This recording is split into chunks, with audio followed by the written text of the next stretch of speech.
Hey, this next video is on area of triangles and rectangles, and we're going to start off fairly straightforwardly with the area of a rectangle and then move on to the area of a triangle and why you solve it by dividing by 2 at the end.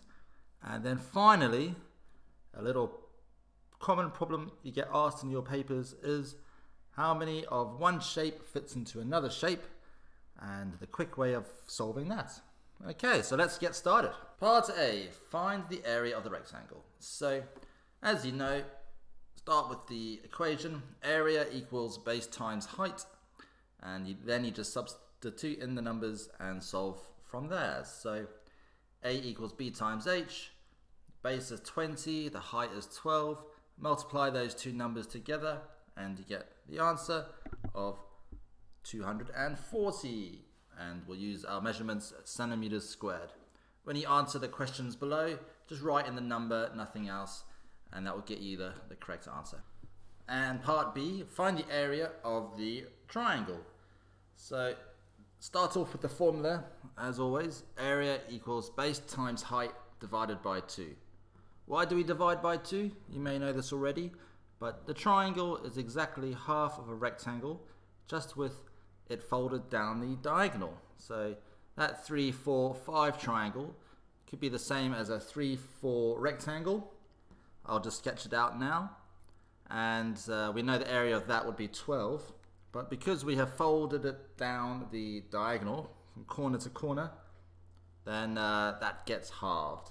And you can fit in 2 triangles into that rectangle exactly. So that's why we halve it at the end. So simply, we have 3 times 4 divided by 2, and that equals 6 centimeters squared. Part C, the idea of this is that you use your answers from part A and part B to find out what the answer is in part C. So how many triangles will fit into your rectangle? And knowing that the area of the rectangle is 240 centimeters squared, the area of the triangle is 6 centimeters squared. So rather than drawing out lots of triangles inside your rectangle and trying to work it out a long way, you simply have to go straight into division. Divide 240 divided by 6, which equals 40, and that is your answer. 40 triangles fit into that rectangle. So try to use the maths whenever possible to really speed up how quickly you do this question. And that is the answer to those 3 questions, just like that. Now, have a go at the questions below. Remember, just write in the number, not the measurements, and that will give you the right answer when you fill it out, if the numbers are correct, of course. Okay, good luck.